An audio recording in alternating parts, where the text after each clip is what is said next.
We're live, back to the Golden Shears for the year 2019. Folks out there in the worldwide, we're beaming live from the Masterton War Memorial Stadium Hall here in the mighty town of Masterton. We're going to go down now to the kick-off for the Bailey's Top 20 Shootout, and special guests in the green room. We call this place the green room is Doug Lang and Mavis Mullins. Welcome aboard, you two.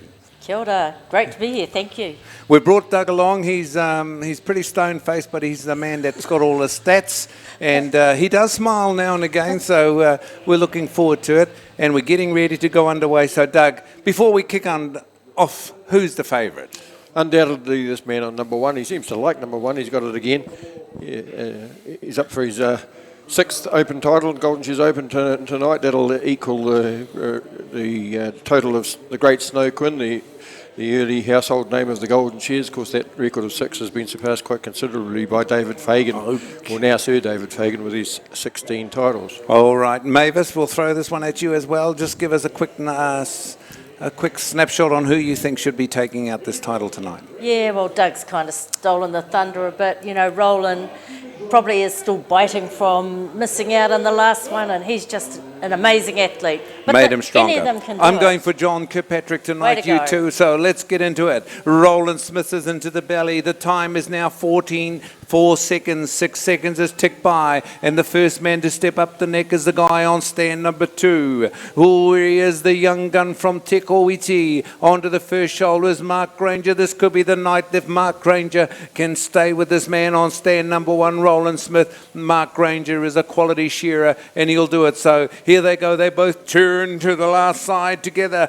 Down the last side is Roland Smith. Down the last side is Mark Granger. We can just see his head just going out of the frame there, but down the last one, and it's going to be Mark Granger, the first one to go in for sheep number 2. Oh, he's just pipped at the post there, Doug. 1, 2 and 4, and then David Burke on number 4 there, followed by Aaron Haynes, and then we've got Nathan Stratford and John Kirkpatrick.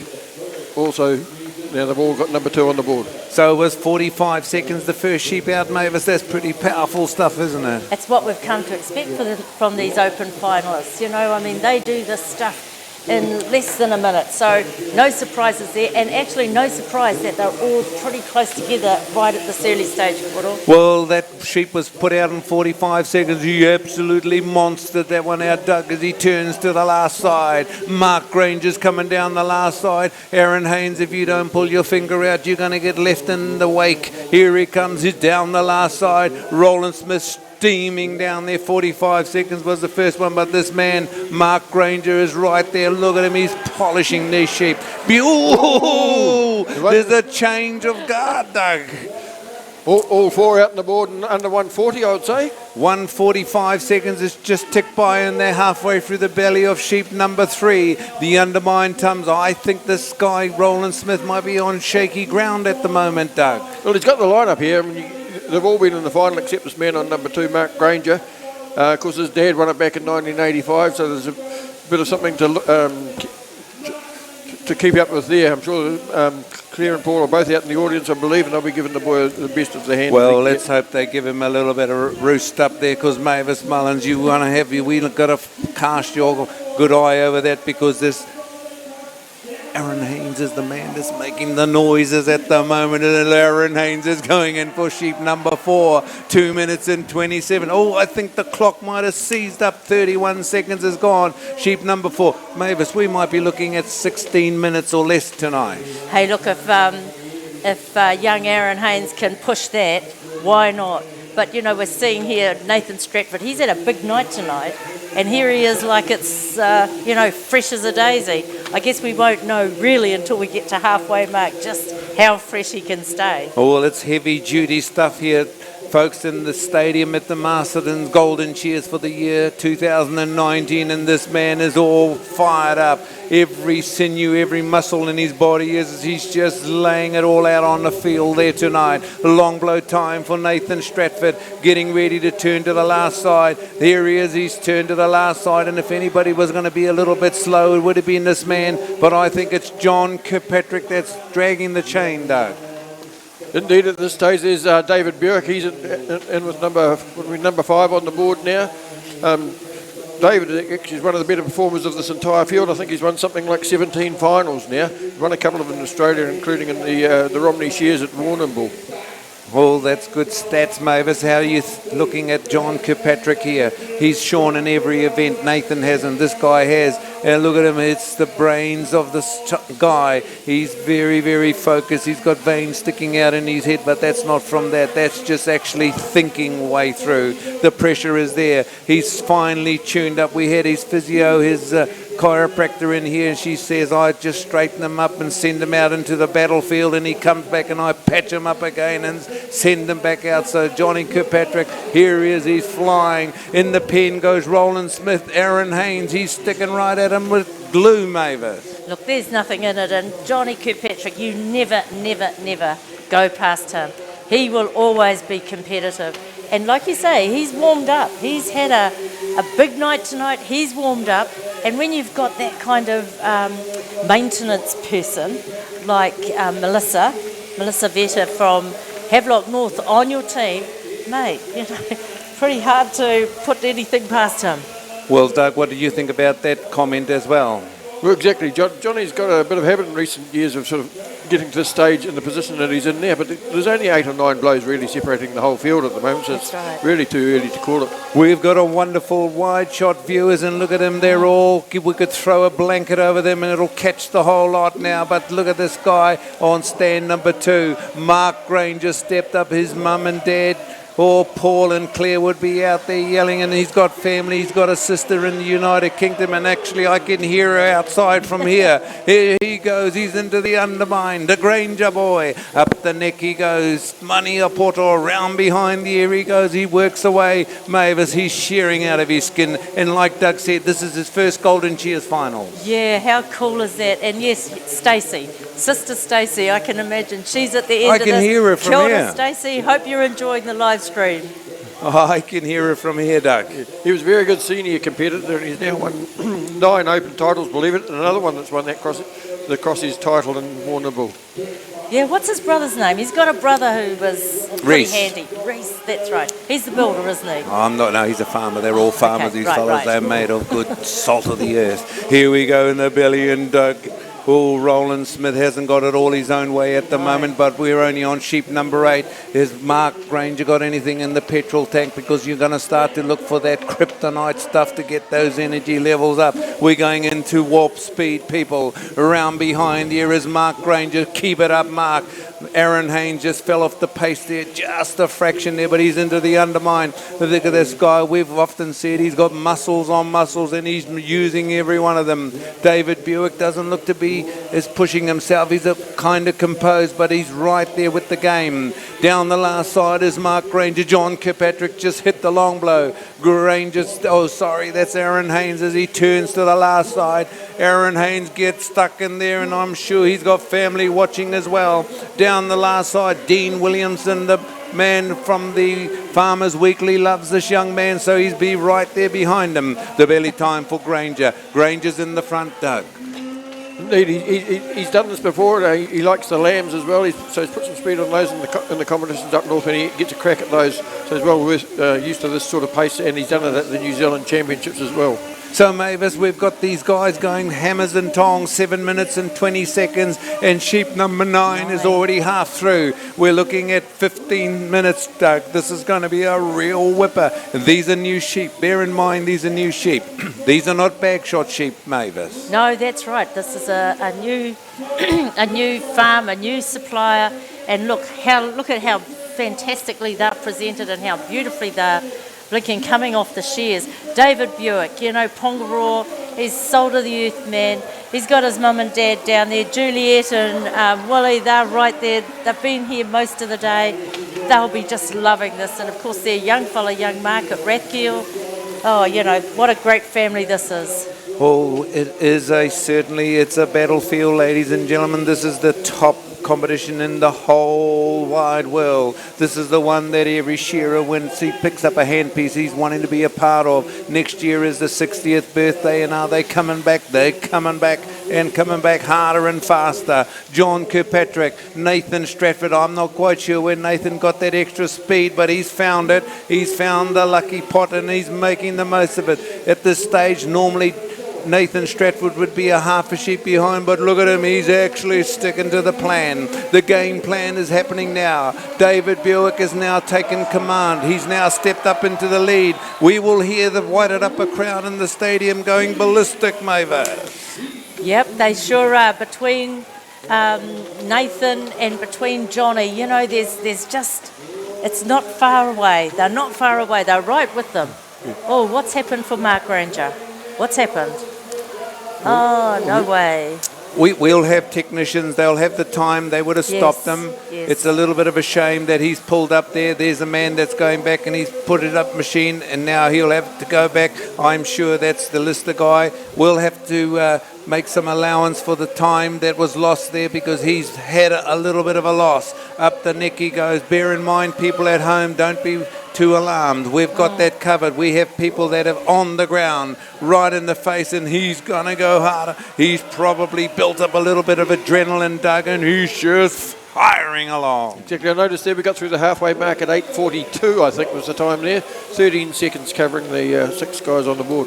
Oh, well, see, even you've picked up on the time, so did I, and you didn't, Mavis. I'm too busy watching. Don't talk to me about numbers, guys. Don't talk to you about numbers. No, well, no. there he is. He's not too far behind, but he has lost, I believe, about 32 seconds. And that's what's going to be added to his time at the end. We don't know. We're not the referee, but that's what I would be looking at. Up the neck goes John Kirkpatrick. Round behind there he works. Oh, Johnny Kirkpatrick, you're falling off the pace. But look at the quality side of it. The quality side of it.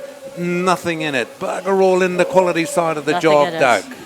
Exactly. At the moment, barely a point covering the entire field, and the jobs on the board and the time. So that's the way it is, folks, out there in the viewership. We're only looking at the time, the shearers, from the time they go till the time they pull the cord. It's sitting at 10 minutes and 38 seconds.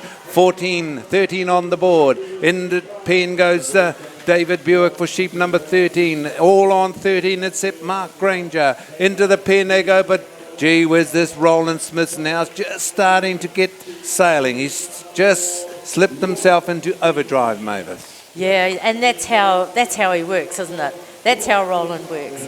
And I guess with Mark having that little bit of an interruption would have given Roland just that bit more impetus. Oh my God, I got a bit of a break. Let's go. You know, is it something like that? I don't know. It is, and it's a psychological thing. Yeah. But I think Mark Granger is strong enough in the head now to actually bounce back from that. A lot of people would have thrown their toys out and stuff it, but this guy, he's just put his head down and he's worked harder. Yeah. Aaron Haynes is on to the last side as well. David Buick. These boys are all sticking close together. Sheep 13, all there's a change there. 14 for Roland Smith and 14 for David Buick. Here we go into the undermine. Undermine time for this man, Doug. Indeed, we've got David Buick, of course, runner-up last year. A lot of eyes will be on him now, the local boy, to see if he can pull off this first win for the Wairarapa. Well, Mavis. Yeah, well, that's how he was introduced, as the man who could perhaps be the very first from the Wairarapa to win a Golden Shears title. So he's got Roland Smith under the pump, because that's what he's going to have to do if he's going to take this title out. He's got to put that man on stand number 1 under the pump. Yeah. He has to really pressure him, because Roland Smith makes no mistakes. Every blow that Roland takes is a precision one. Down the last side is Kirkpatrick. Down the last side is Nathan Stratford, and Nathan Stratford, I believe, is in front of John Kirkpatrick. Roland Smith has pulled out sheep number 15 on the screen there. Here we go. There it is. There's a beautiful shot of Nathan Stratford. Into the undermine is David Buick. He's shearing out of his skin, Doug. Indeed. I mean, he's been here enough times now. In the last 5 years, David's shown in 4 finals the last 5 years. 6th he was 5 years ago. 5th, 4th and 2nd in his last 3 Golden Shears finals. That's the track record of a man who could bust it open this year. So it's the next step. He's only got one more place to go, and that's to number 1. Well, let's get into it, because down the last side is Roland Smith. The points are 40.9 for Roland, 40.8 for David Buick. Nothing in it. There's about, there could be 1 point in time in Roland Smith's camp. The belly time, Mavis for Roland Smith. Yeah, 13 minutes 11 the time at the three-quarter stage.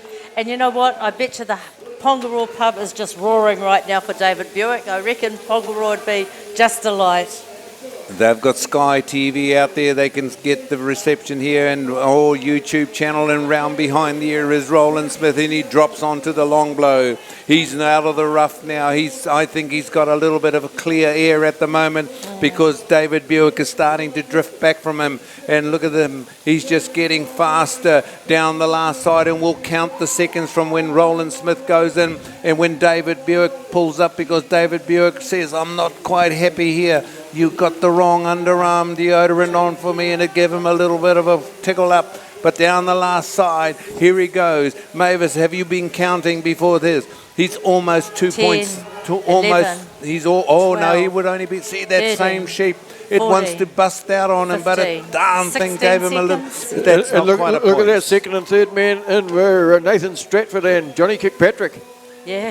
They came back at him. Well, you guys are sticking with Roland Smith. I'm going to stay with the John Kirkpatrick.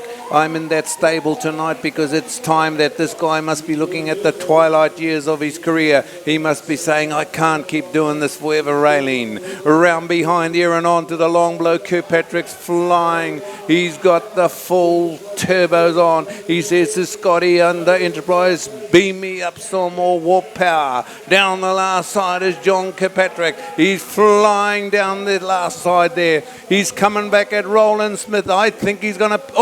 Roland Smith just popped in for sheep number 18, Doug. We didn't see that, but we saw the number change. Yep, Johnny's not far though. He's right there. Oh, get it out. That's what... So there's Johnny, there's David Buick, there's Nathan Stratford, and together. Yeah. They're all together. Well, Johnny Kirkpatrick got hooked up a little bit there, and this allowed Roland Smith. That Roland Smith, he's got he's got a radar on his ears. That fella, he knows where 6 shearers. He might be at the front of the stands, but he knows exactly where these other shearers are in the pecking order. And around behind the ears and down the last side, Roland Smith. Oh, look at them. He's just getting better, Doug. 2 sheep to go. We're going to end up somewhere close to probably 17:50 seconds, I would say. What's been the fastest time, Doug, that's ever been in a Golden Shears final? David Fagan, 15 minutes and 24 off the top of my head. Pretty good, all right. Into the undermine. These sheep are flying along. Just talking with Ken McPherson just a little while ago, and we've never used these sheep before, White Spur, and they've certainly stepped up to the plate. Congratulations to you boys that have chosen these sheep, the boys that have crutched the sheep. And here we go, 19 on the board for all these shearers except, is it Mark Granger? Oh no, Mark Granger might have come back into 19 sheep. Here we go. It's Aaron Haynes. It's a little bit behind the Not pace. much, not much. Not much at all, but he's in going there. Roland Smith's just about put a sheep around Aaron Haynes. He's pulled back. Maybe there's something wrong with him. Mark Granger picks it up, but Roland Smith, Douglas, he's in for sheep number 20. Yeah, we've got the performance of a winner coming up there, I would say.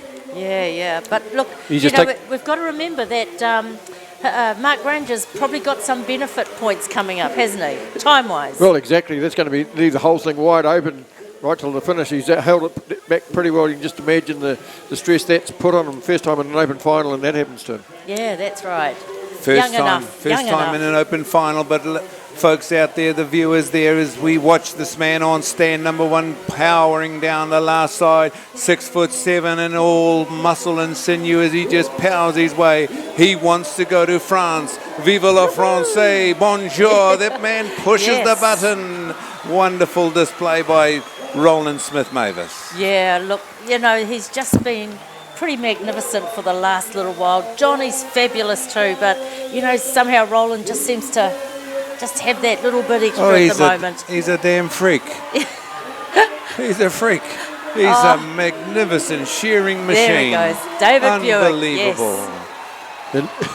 And look who's third off there, Mark Granger, after all of that. Oh, he's done very well. What a pity that happened to him. Was a hiccup? But then again, we've got people on the sides that'll take care of that. Johnny Kirkpatrick, So Aaron Haynes is the last one to come home. I'm sure the stadium crowd will give him a good hand, and I'm sure you folks at home should be standing on your feet and applauding these shearers here at the 2019 Bailey's Real Estate Top 20 Shootout, the Golden Shears final for the year 2019. Woo-hoo! Give them a good hand, you folks out there. Wonderful display of speed shearing, speed and quality shearing, and we'll just give it a little bit of a synopsis. Look at the second cuts. Yeah. They're mingy as hell, that man on stand number 4. He only got 9 second cuts. And this is the way we look at it. So there's a little bit of an overview. Without the outside points. Without the outside points, and it has to be sitting in that man Roland Smith's camp. We don't know how the shearers scored outside. We'll leave that for the prize giving from Kieran McAnulty a little later. But down the last side, and didn't this Aaron Haynes start off so well? Oh, he performed awesome. You know, how many finals has he been in, Doug? Aaron's done 4. Aaron's done 4? And twice runner-up, and the amazing thing was that he only won his, an open title for the first time just earlier this season at Waipukuro back in November. Oh, well, I see his mum Gayleen out there. She'll be stoked. She'll be stoked for him. Yes, she will be. And just talking with Roland, you know, his focus is changing. He's got a family. Is he thinking like Joel Henare? Is he thinking that way? That maybe? I do understand he's bought a tractor and doing lots of other things, because this shearing has been absolutely fantastic to him. And when you think about the prize monies, the trips and everything, there's a lot of benefits. So to any young shearer that's a budding young shearer, I believe if you don't have the Golden Shears in your repertoire of places to visit, you're not going to be a very good shearer at all, because these guys, this is going to be the echelon of it all. I think the other thing about Golden Shears, it's a place where people's dreams come true. You know, there's something special about this, and we've seen it, whether it's Johnny, whether it's Cam, whether it's Aaron. You know, this is a place where dreams come true. It's amazing. Yeah. And I think Rolly will maintain those dreams. To be honest, he certainly still talks of enjoying the whole business very much, and he's doing those trips, you know, as we know, 2 or 3 shows on a weekend at times. A few weeks ago, just going from Gore to Pukekohe and winning on successive days, a Saturday and Sunday. Everybody says, well, you know, if he wins another world title this year, is he going to give it up then? I suspect not. I think he'll probably just not commit to too much. He'll just pick and choose where he's going, and we're lucky to have him on the East Coast, because he supports all the competitions along there. But this guy, how long's Johnny Kirkpatrick? How much petrol has he got in his gas tank? He's been doing this for a long time now. Yeah. And you know, Johnny's a legacy man, eh? He's a legacy man. Look at his family. Look at young Angela. Look at Ricky Stevens. You know, this whole family comes, they support. Whatever Johnny does, he's left legacy. Well, he's left legacy, all right, but just don't forget he's given it his best for the last 20 years at this level. How long do you maintain it? The All Blacks are gone by the time they're half his age. Yeah. Exactly by my count, he's won 178 open finals. Paul Avery, I believe, won 180. So as far as we were aware, Paul Avery is second in that count behind David Fagan, of course. So I think Johnny's aware of that tally. Well, that's what he could be striving for. But thank you very much for taking us through that open final. It's a little different that we bring you the final live streaming in a little studio. We don't actually get the atmosphere of the field out there. But I'm sure with the expert commentary that we've had from Mavis and Doug, we appreciate the time you take to spend some time up. So I kind of lean to your guys' prediction that actually Roland Smith's taken this out. Rolly's good enough to win that one. He's good enough to win at Te Kuiti as well. So who's going to be the second man in that team? All right, we're not too far away from the prize giving. I see the stages have all set up, and we'll cross now to the engine room of the studio, and back to you, Toby.